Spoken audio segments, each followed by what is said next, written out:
Quality of leads for conversion into prospective clients is very important. How can you position your web agency that attracts high quality leads, which further converts into better priced service offerings? Improving your agency positioning for better clients and better prices. Here is Corey Dodd sharing it all. So let's welcome Corey on the show and get started. Hi, Corey. How are you? I'm great, Davinder. How about yourself? I am doing good. So it's like a different time for me to record. It's like early morning. So it's kind of a refreshing change for me. So Hopefully that's good. Hopefully that's good. Not too early.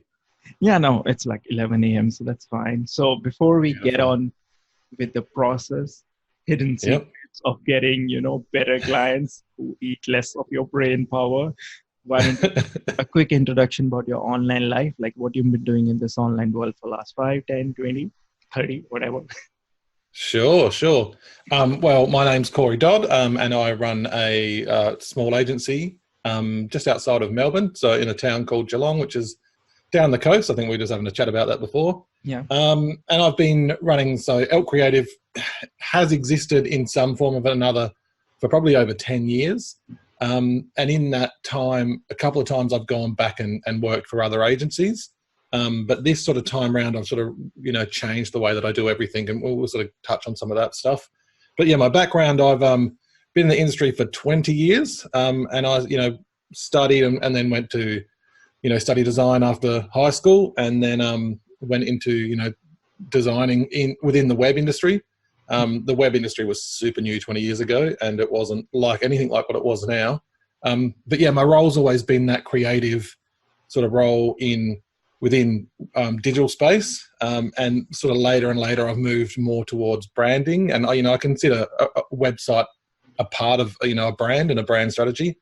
So we still do a lot of web development here, but the sort of focus is brand, and that's obviously visual identities and that sort of stuff, but also helping people understand who their ideal customer is, what their messaging should be, and how they should communicate that message as a part of that overall brand. So I believe now you don't work with other agencies, just your own thing, right? No, that's right. Yeah. So, I mean, I've done that's what, when I said I've had Elk Creative as one sort of form as or another. If you go back like, 5 years ago, or further, yeah, I was doing a lot of that sort of direct, to agency stuff, white label work and all that sort of stuff. And then I went and worked for, a couple of large agencies. I worked for one. That's what moved. Made me move to the location I'm at now. I worked for a large agency here and did that for a few years, and then just got to the point where I was in a senior role and there was sort of nowhere else to go and nothing else to do and nothing that was challenging. And I mean, I learned a lot working in that business. I was in the admin team and that sort of stuff. So I really got to see how they actually, run the actual whole business. And it was just like, yeah, I'm going to go back and work for myself again and sort of try and set it up like an agency. So it's still fairly early. It's probably been, 18 months, a couple of years maybe, that I've sort of gone back and sort of reinvented, Elk Creative and sort of done it full time again. But it's been going really well. So yeah. Awesome. Now, getting quality leads is very important for conversion into quality clients. Like input has to be good so that your output is good. Now, what has been your journey with regard to building quality leads from the time you started your agency as an independent person to maybe today? Yeah, sure. It's a big question, but I think the first thing to do is, and I mean, we might touch on niching because you can't really sort of talk about how to position something without at least sort of bringing that up. But I think the first thing was sort of trying to understand who that ideal customer is for me. So, I saw how important that was at other places, and sort of I worked at places that have had like really strict vertical niches and horizontal niches. And I think there's ways of sort of having an ideal client without creating a niche. But what that is sort of really trying to work out, I guess there's three things that you want to consider. And there's the things, you often hear people like, do what you love, you love and you'll never work a day in your life, which I think is rubbish, right? Because passive income, nothing is passive. You got to be active. But the whole thing with that sort of stuff too is once you're doing something that you love and it's work, it can sort of detract from that. So I think it's about something that you enjoy and can persevere doing, for a long time. But there's finding that thing that you enjoy, and then there's the finding that thing that you're good at. So there's no point, trying to sell something that you enjoy but you're not good at.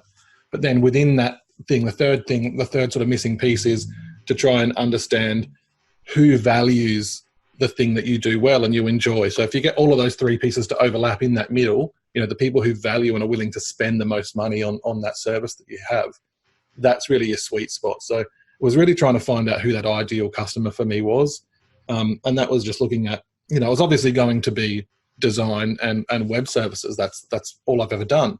But it was really trying to look back over the past and see, what sort of people that I had the best sort of projects with, and what projects went easy and what projects were profitable. Because when they're easy and you're motivated and you get them done, generally the outcome is better and the outcome is faster and the outcome, everything goes smoother.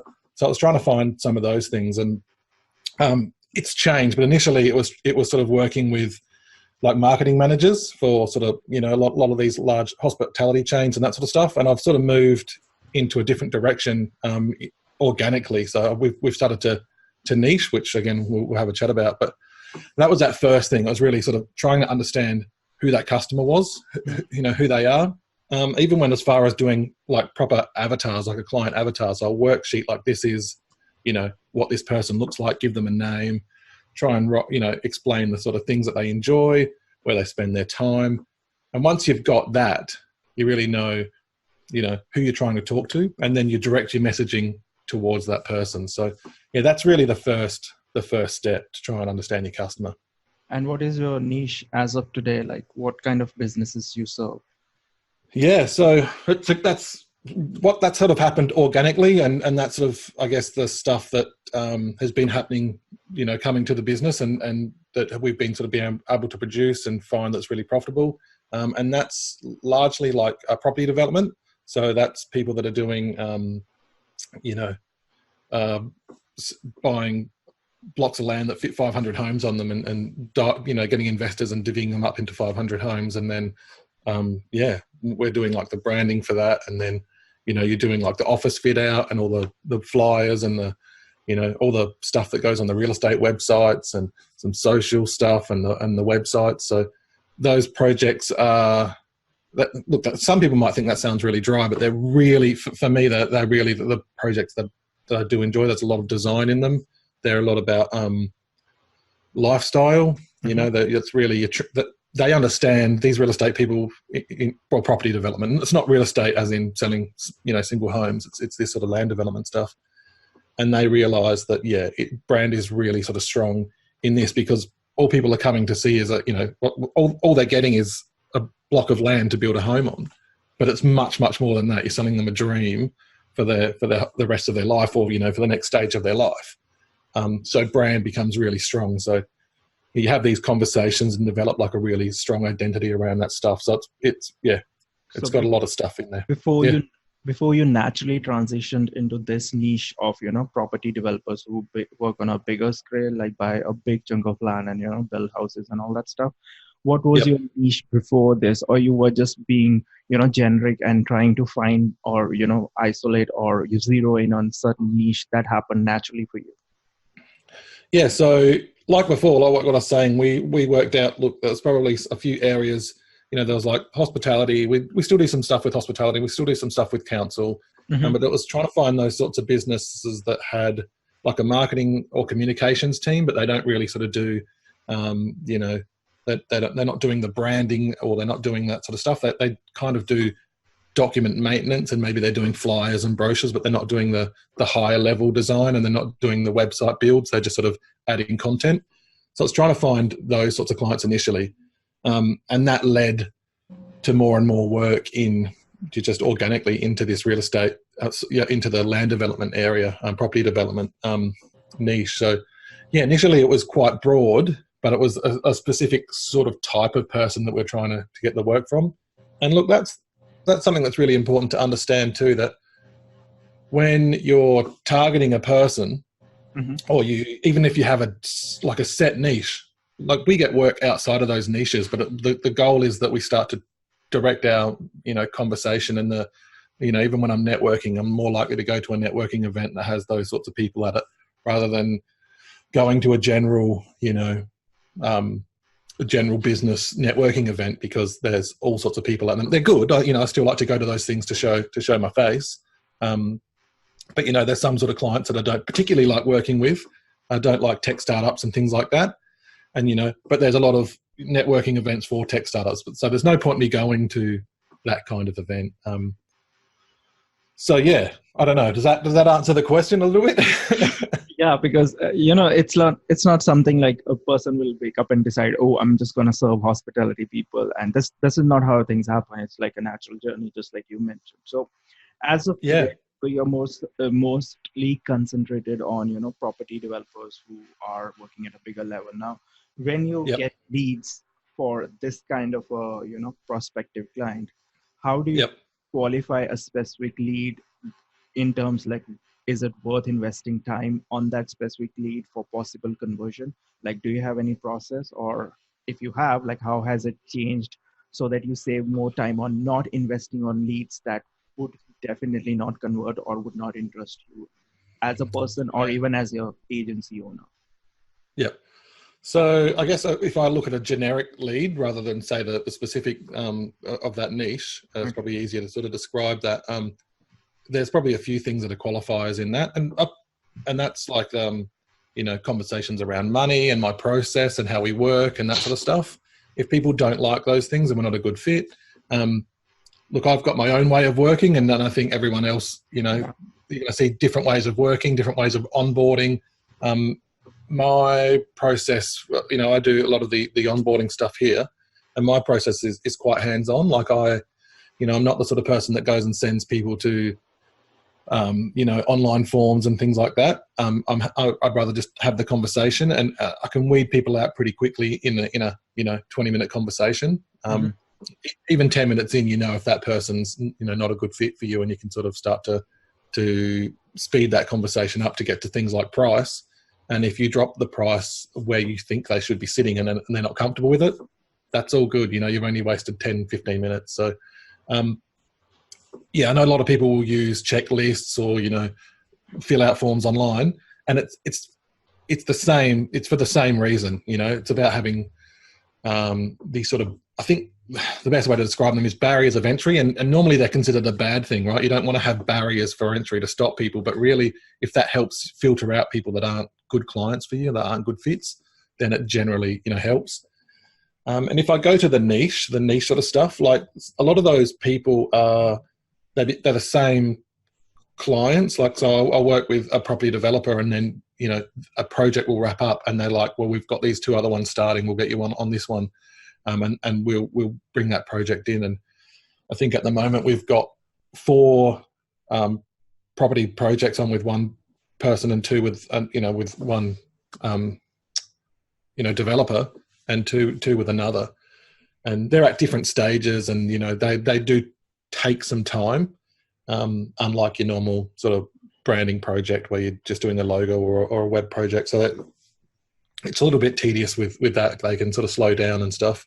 But yeah, I don't actually need to get a lot of those clients. It really is, there's 3 that are sort of around, and if I can pick up 1 or 2 more, it would actually change everything, because you're doing so many projects with these same people. And I guess with that niche idea, right? Like the thing with that is, if you're niching not just with like an area, like an industry, you're trying to target something that you can produce the work for at the right level, whether it's high end or low end. And I'll go off the track for a second, but I think a lot of people obviously focus on high end clients rather than low end, but you need to understand where's best for you, because you might be able to do cheap work really quickly and make it really profitable. If you can do something in what's better, a 100-hour project that it makes you $2,000, or a 1-hour project that makes you $500. Well, I'd rather do the 1-hour one that makes you a higher profit. So sometimes when people think, I want these expensive clients, you need to have the right sort of the work for them. You need to have the right sort of process for them, that sort of stuff. So, like as I was saying, like those referrals within that niche, then they're very similar sorts of people. They're like if one of my clients refers me on to a similar business, that they're going to be, so similar. It's not like one is, selling 500 homes and the next one selling 3 homes. They're all in the same sort of space. So, yeah, there's less qualification going on there. It's just, can we land that client? Okay, on the positioning front, what specific things have you done on the agency level so that you only attract the higher quality leads, or at least majority of the leads that comes to you are higher quality and in the focus area? Sure. So one of the things, I guess, around that quality, that's a word that I guess is a little bit tangible. Quality is different for different people. Yeah, subjective, totally. And so I guess that's where you try and find that ideal person. If you can get that ideal thing right, and you can work out, specifically where you should be pricing and where you should be putting that sort of stuff, then it's trying to understand the way, to communicate with that person. So it's starting to write content specifically for those people, produce content for those sorts of people, make sure your messaging is clearer towards those people. Networking, again, like I said, I'm more likely to go to a networking event that's related to property developers than I am to tech startups. So it's those sorts of things. Case studies is really big. I found that really important. So, and initially that was the stuff I did first. I did case studies and went, rather than just showing a portfolio and saying this is the work that that we've done. We still have some of those things on our websites that are just like, this is the project, and they're a little bit like eye candy. But the other ones are, this is what the goals were. This is, who the client was. This is what we were trying to achieve. This is what the outcome was. And then you put a testimonial on it. You show, you lay it out so it's nice. But you're really trying to sell, like A, the type of client that you're working with, and B, what the challenge was, and then how you solved it and what the end result was. And I think if you can do that, you only need to pick like the best, handful of projects. Like I started off with 4. I went, well, I've got, 20 odd projects, but they're not that special. I picked the 4 best ones and I pumped them up as much as I could. I talked to the clients. I got them to put testimonials, and I made sure the testimonials were on those case studies and all of that sort of stuff. So, you use the testimonials in other places of your website too, but it means if someone comes to that case study, it sort of describes exactly the type of people you're working with and the type of problems you're trying to fix. So I think that's really important, doing the case studies. And, of course, things like I said, content like blogging and those sorts of things don't hurt. As far as the niching sort of thing, like outwardly at the moment, I wouldn't say our website is geared towards that market. Purely, we haven't had the time to go in and redo everything. And story of every agency owner. They can't do their own website, but they can do all of it. Yeah, that's it. I think, the design and the layout of the website sort of still holds up okay. And it still attracts the same type of, client. But most of that stuff, like within that niche that I've said, most of that stuff, it's very few clients that we have and need. And so it kind of works okay that the agency site sits there and generates like these general sorts of inquiries, and we can afford to, I guess, lose them. If someone rings up and they're interested in a service, and it's not something that I particularly want to be spending our time on, I can just sort of move them on to someone else, or their price point isn't right, that we're not a good fit. It's really easy to let those people go. We'll only sort of take them on if all of the bits sort of fit together.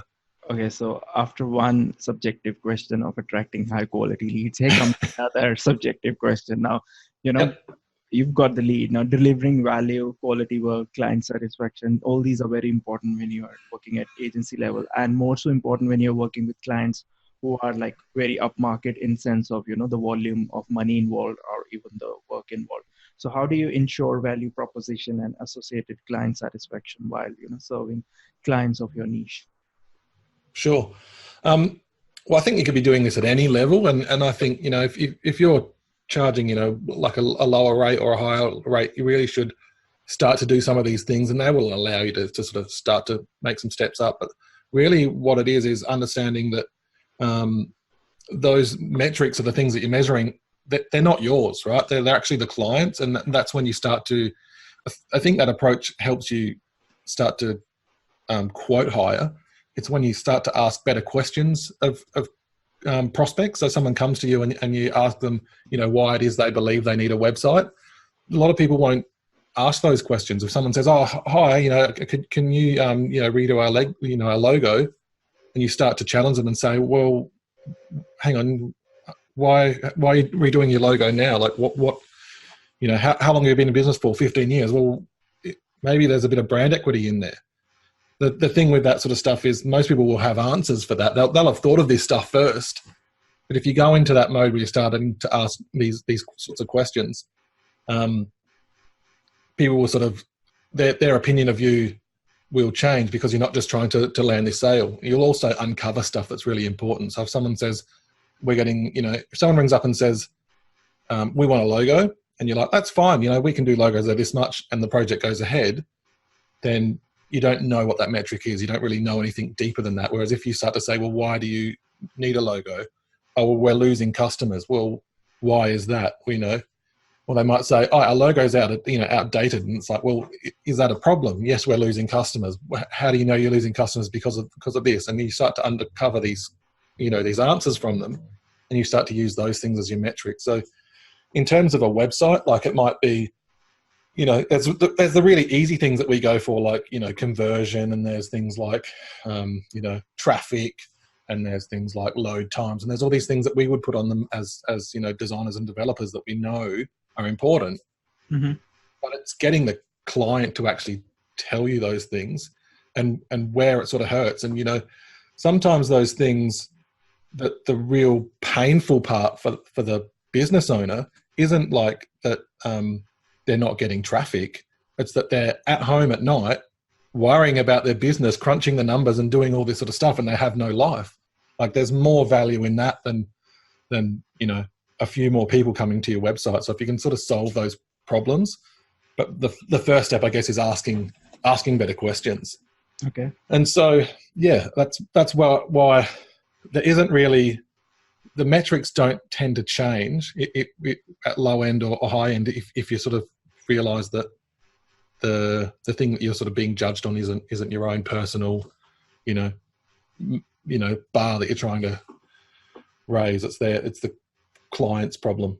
Okay. Now, other important aspect of agency positioning is, the type of services you offer. Now, like when someone starts a new agency, they want to offer every service under the sun. Hey, on social media will do that.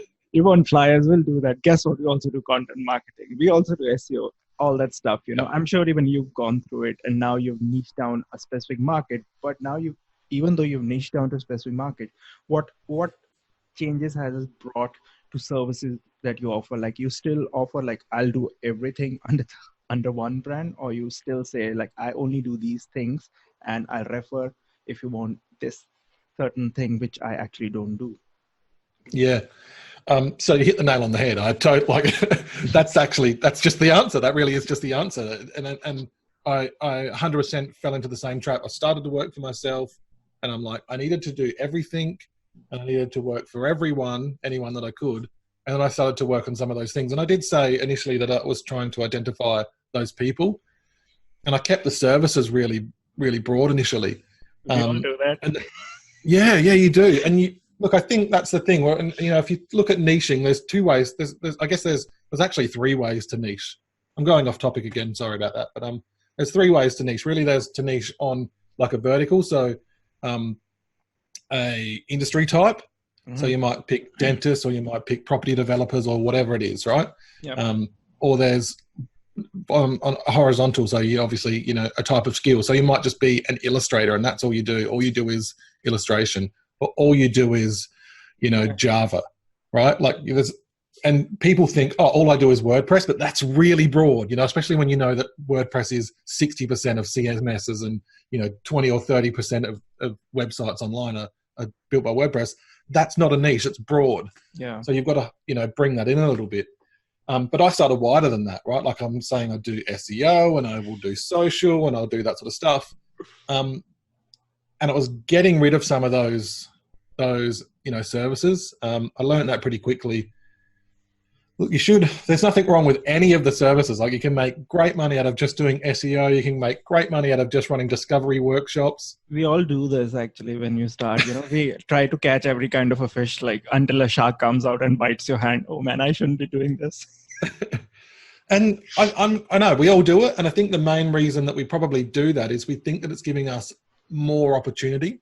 Yeah. But really what it's doing is the opposite. It's actually watering down your services. And the way that I like to think of that is, let's say you're a mechanic and you want to attract, your business is just okay. You want to attract more people. Now you might think, well, what if I started to, do car washes? Well, okay, now you're a car wash and a mechanic. Or what if you started to sell coffee, but gets to a point where it's like, I don't even know what you do. Now the other way, if you started to niche and you went, you know what, our business isn't doing well. What if we just serviced one sort of vehicle? Like let's just service like Volkswagens. We'll just work on Volkswagens. That's all we do. Now you'd think that the person that's adding coffee and car washes and stuff is going to attract more people. But really what that does is it clouds what it is that you do. Are you a coffee shop? Are you a car wash? Are you a mechanic? Whereas now anyone with a Volkswagen that wants to get their car serviced, they're going to find that sort of single person. So you end up getting more work. Yep. And so, yeah, I did the same thing. Started off with lots of services, pulled them back. And I guess the tough thing for us is we're still broad, as in we do, I guess we'd say we're end to end, as in we'll have a strategy conversation, help people with their positioning and their branding, do that visual identity, do some graphic design and build websites. That's a lot of stuff.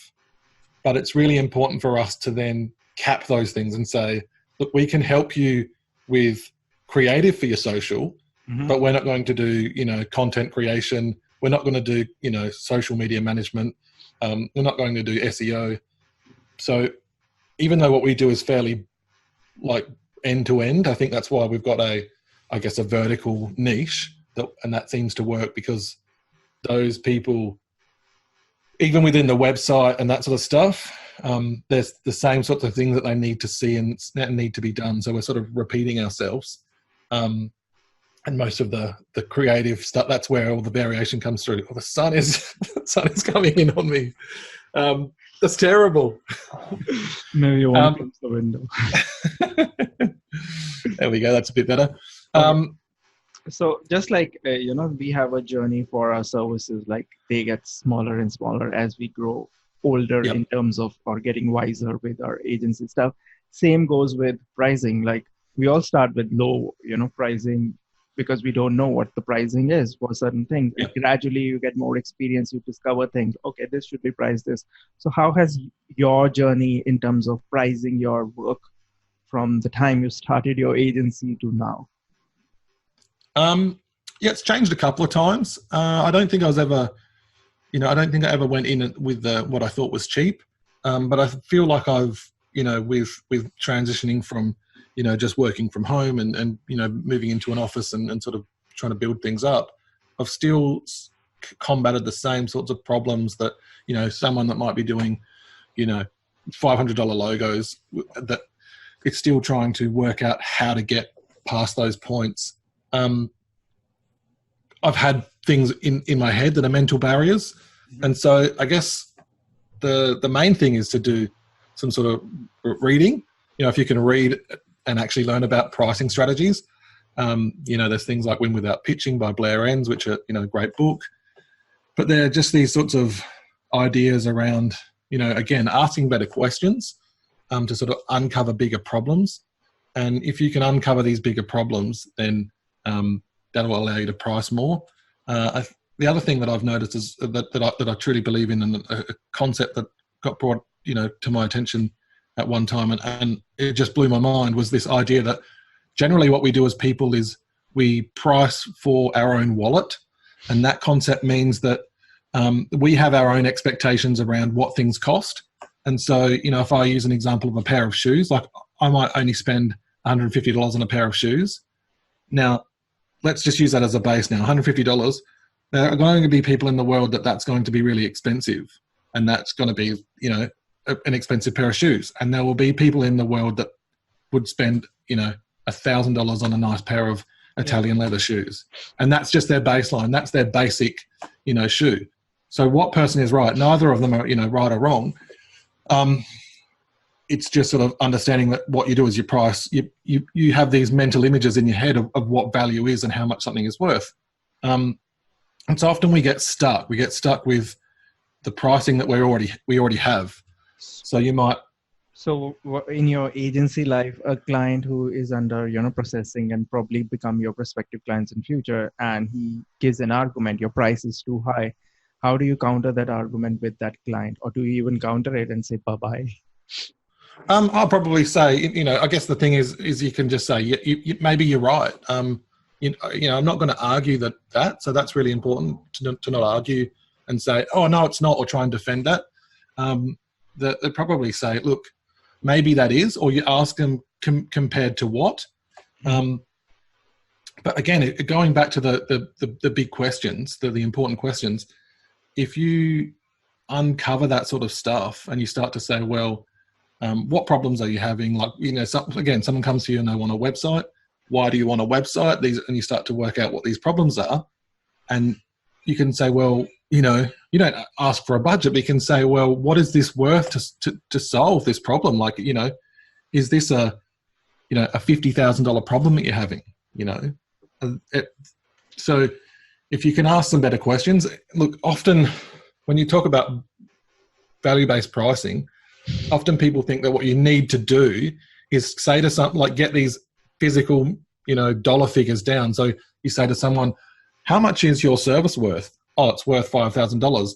Oh, so if we can help you generate 10 more customers, that's worth $50,000. Yes, it is. But that's not actually it. There's things that we value inside of ourselves that are worth a lot to get fixed and a lot of problems, and they don't actually have a number attached to them. Like I said earlier, like keeping you up at night, worrying or not spending time with your family. CEOs have those problems, and they want them fixed. So I don't know. I've kind of gone a little bit around in circles, but how do you arrive at your specific prices for your services? Like, do you figure out the value pricing, or do you have like set, minimum entry level for certain type of services? Like, how do you arrive at that magic figure? Because most of people don't do any, mathematics or any analytics or anything of that sort. It's just like my competitor is charging this, so I'm going to charge this. Yeah. I guess there's. So I'm a little bit in the middle with how I've developed the pricing. I'm not an analytical person. I need help with those sorts of things. But again, I think that value is a personal thing, and that's why I said it doesn't always need to be tied to we're going to help you going to homes.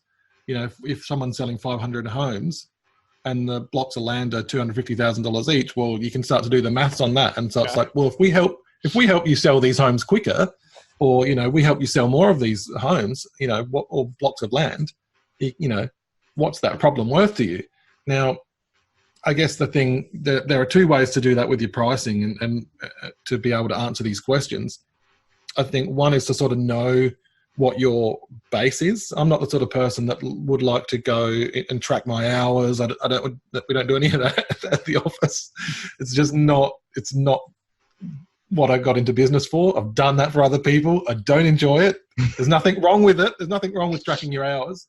But if you go, it's always a good thing to do initially to work out where you should be pricing, right? And then that always needs to be, if you've got a good understanding that it takes you, say $5,000 worth of energy. I rather think of it as energy rather than time, because I think, say a website or a logo, it's more important than the actual time you spend in front of the computer going like this.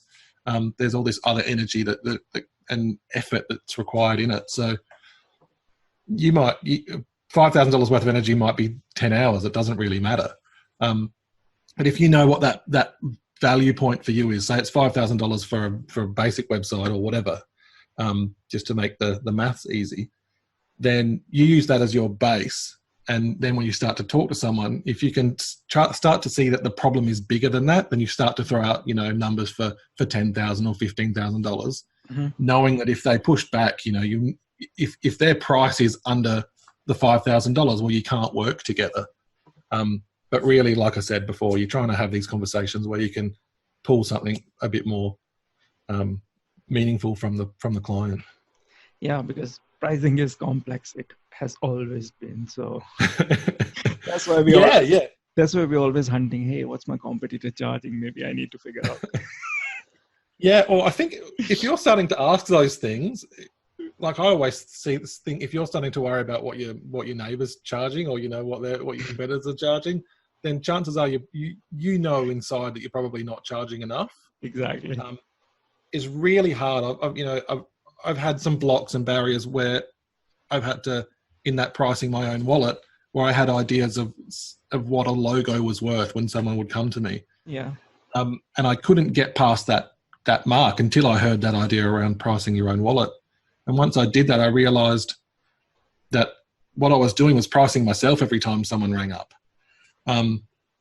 And so that's that whole concept. When someone rings up, it's to try and price the client and not the project. So it's not about how many hours you're doing or how much work it is.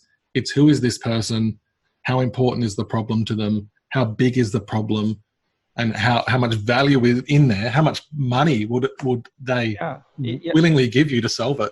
A logo can have an estimate that can vary from 2 zeros to 5 zeros. Now it depends on, how what is the company. And that's where value, pricing comes into picture. Logo can be as cheap as $50 and it can be as big as $50,000. It depends like who you are designing the logo for, right? And well, the Pepsi logo was $1 million, and that was a few years ago. That was $1 million, $1 million for a logo. Yeah, and people didn't like it.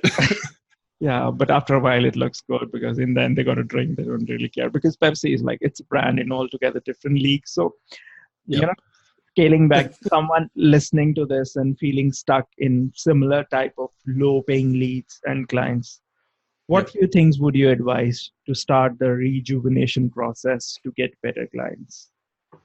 Well, if you're having those sort of problems with yourself and that, you're starting to think that, oh, there's sun. I picked the worst day to do this. You only got enough space now. You can't make I'm going to be on the wall in a minute. I think the easiest way to sort of start to change pricing is just to do it incrementally. It can be really hard and really daunting to, 10x your price and sort of say, oh, now I'm going to charge, put a zero at the end. If you can do that, go for it. Like if you can double your pricing, if you've got enough confidence to do that, generally, if you're going to do a big jump like that, that's when you need to start to work on some of those things like your messaging, how you promote your services. So if you start doing those things like adding case studies and showing that you can produce bigger things and better things and solve better problems, then the leads you'll get will start to be better. And you can make these jumps, larger jumps easier. But a really simple way to sort of start to do that is just go like, think of 10% or 20%. If you take your the amount of money you earned for the year and say it was $100,000 and you've got $20,000 is 20%. If I was to give you that now, you'd take it. You'd be happy to have that $20,000, right? So everyone sort of talks about making these giant leaps and, trying to make these massive changes. Double your pricing. But, double your pricing or 10 times your pricing. If you can put it up by 10% or 20% and just do it incrementally, it'll make a big difference over the end of a year. And you can do that to existing clients too. You can just start to put your pricing up by 10% and, until you get some pushback, like someone says, why is this much? And you can have a conversation around it. You'll know when, like if you're not losing, like if you're winning all of your projects, right? Like people ring up and you give them, a cost and you're winning them all, then you're not charging enough. You should be losing projects. You should be, people should be turning away. And if people never go like, when you mention a price, like there should always be, 1 in 10 calls minimum, someone should go, oh, that's expensive. And, I think everyone fears that they don't want to be seen as expensive, but no one wants to be cheap. So Yeah. there's only one way to not be cheap, and that's to start to, charge what you're worth, And this was like for pricing. Like, what about the, the visibility or the branding of the agency? Like someone who feels really stuck, starting a new brand with a fresh perspective, is that recommended? Yeah, look, there's probably ways of doing that. It does depend on, I don't think and I would say this to, help people with branding. If someone wants to come to me to get help with their brand, that's a big conversation to have. Hmm. And there's reasons to rebrand and there's reasons not to to rebrand. If it's because you're bored or, you think that you're sick of the colors or any of those sorts of things, they're bad ideas. Even if you're trying to attract better clients, maybe that's not enough. There's probably things you can do within your current brand to build it up. The main reason I would say you're rebranding is if you're telling a bigger part of a story or you're changing the sort of service that you're doing.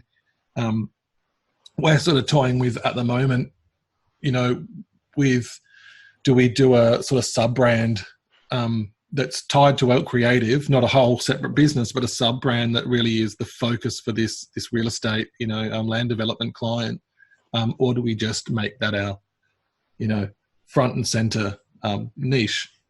So that's the thing that we're sort of grappling with at the moment. But and that's because there's this change in the market that we're sort of heading towards. But I wouldn't recommend people do that just to get better clients unless there's they've been trading as a sole trader or something like that, and they're just presenting themselves as a single entity. Now, there's nothing wrong with being Corey Dodd, webdesign.com. There's nothing wrong with just trading as your name. The thing with that is, to do that though, you probably need to present yourself differently than an agency would. An agency sort of can fall back on the fact that there's a few people, and that the expertise is spread out across a few people. Yep. So, you can have an SEO person over here and get good results. You don't have to be all of those things.